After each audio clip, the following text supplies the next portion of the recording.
Hi friends, this is Miss Stacy, and I am here to read you a book about one of the natural wonders of the world here in Arizona, where I live, and it's called the Grand Canyon, and it's Words and Pictures by Wendell Miner. Here's the cover.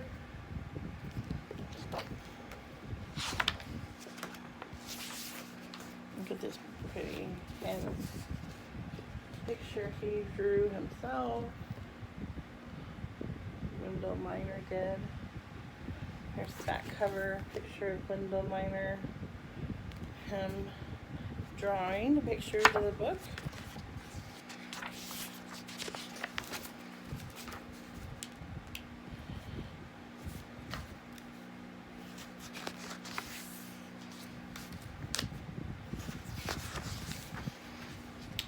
The Grand Canyon is one of the most visited national parks in the United States. More than 5 million people from all over America and more than 120 countries come to Arizona to enjoy its beauty every year.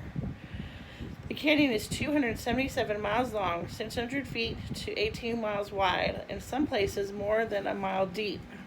It has been called a mountain range in a ditch, and it is hard to believe that the Colorado River, which runs through it, is responsible for creating this spectacular chasm carved by erosion over millions and millions of years.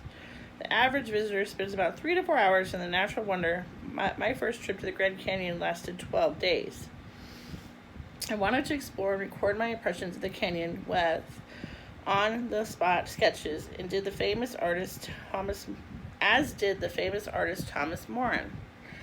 From 1837 to 1926, more than 120 years ago. In a time before color photography, Morin's watercolor field sketches of Yellowstone helped motivate Congress to establish it as the first national park in 1872.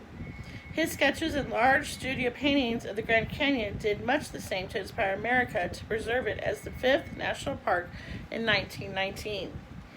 In the spirit of Morin, I brought along my watercolors, sketch pads, and pencils, and found many quiet spots to observe and record nature at her best. The images in the book are now my visual diary of a very special experience at one of the most wonderful, truly remarkable places. And this picture is early morning over Moroni Point. This is my very first watercolor sketch seen after arriving at the Grand Canyon, Thursday, May 2nd, 4 o'clock to 6 p.m.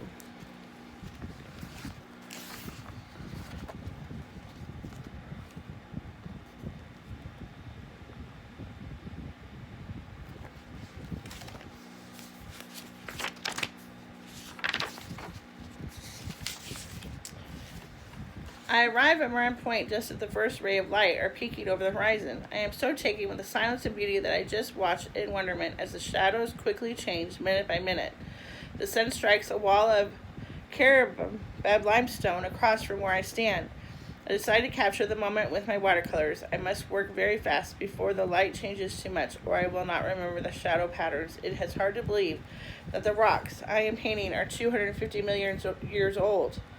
A rush of wind whistles just over my head. I look up, and their 3 white-throated swifts zoom past like miniature jets in formation. Those are birds that he saw. And here's his picture.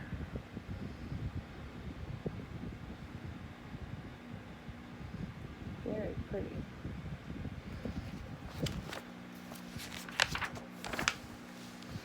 Weather changes very quickly over the canyon. Within a matter of minutes, a storm can build. I watch with great anticipation as the dark clouds roll in. Suddenly, a thin sliver of lightning appeared to tear through the sky beyond a distant butte. Thunder echoes from one canyon wall to another, creating the most marvelous sounds. A cool breeze sweeps across the spot where I am painting. A plateau lizard scurries over my boot, looking for a place to hide. I must hurry to finish. The Thunderhead at Navajo Point, Thursday, May 8th, 10 to 12 noon. Toward Moroni Point, rain sweeps across the canyon, Friday, May 9th, from 4 to 6.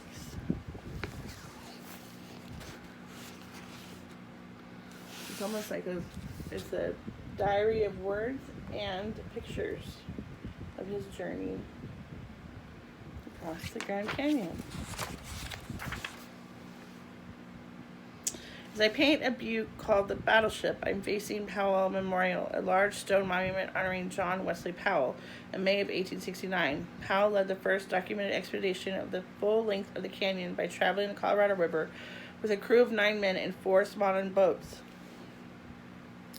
On his second expedition in 1872, Powell and his men became the first to chart and record important information about the canyon of the Colorado for geological surveys commissioned by the United States government. But it was the first artist's eye that gave America its first view of the western wilderness frontier.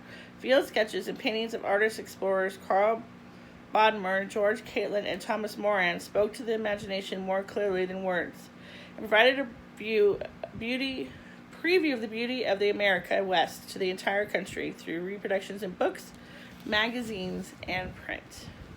And here's some of their prints. It's hard to see. That one. And this is Wendell's picture. And that picture is the battleship looking toward Powell Memorial. So if you look at this rock, it looks like a battleship.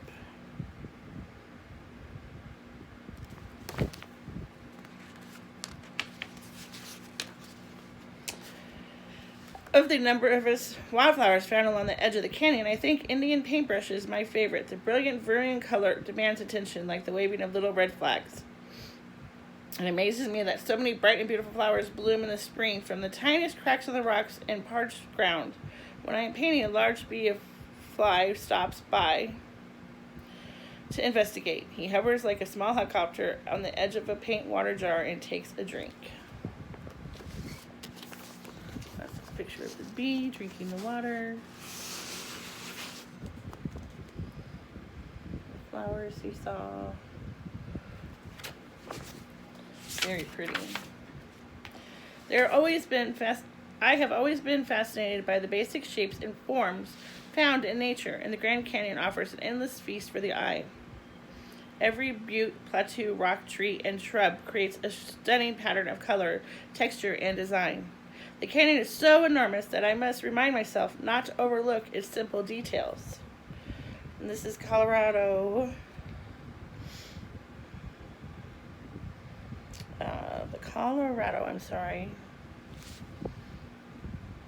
don't know what it is. The morning at Marker Point. I think it's the Colorado River.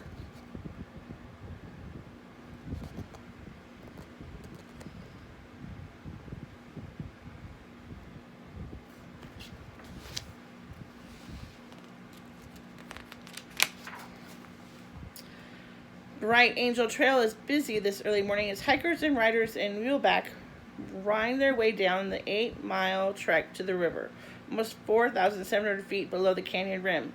I find a spot just off the path about 1 mile from the trailhead, and I get ready for the first sketch of the day. The wildlife is busy too. Below me, 2 desert bighorn ewes pass by, and just behind me, 3 young rock squirrels are chasing another among the fallen boulders. All of a sudden, one pops up beside me to see what all the fuss is about. A busy morning, indeed. There's the squirrel. What are you doing over there?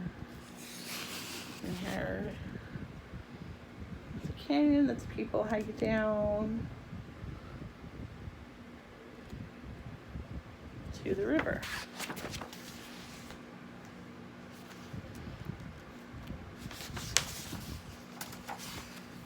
One of the most striking buttes I discovered in the canyon is called the Sinking Ship. I can almost imagine the captain ordering his crew to abandon his vessel, while he, honoring the tradition of the folklore of the sea, goes down with his sinking ship. As I paint, I sit beneath an ancient twisted juniper tree, wondering how many centuries it's been there. If it could tell its life story, what a history lesson that would be. It's believed that some 1,000 years ago, the Paleo Indians were the first to see the canyon. Indeed, the Native Americans of this high, dry desert place have an ancient and proud heritage.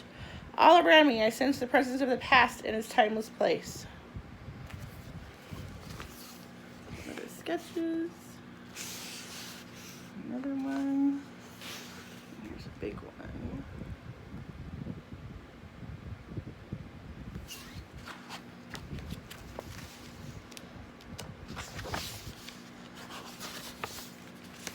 Smoke from a fire in the Kaibab National Forest drifts over the canyon, smudging and blurring the sky and distant buttes. Below, a thin silver of the Colorado River is visible. I know the river is some 300 feet wide, but from the vantage point it appears to be only about an inch wide.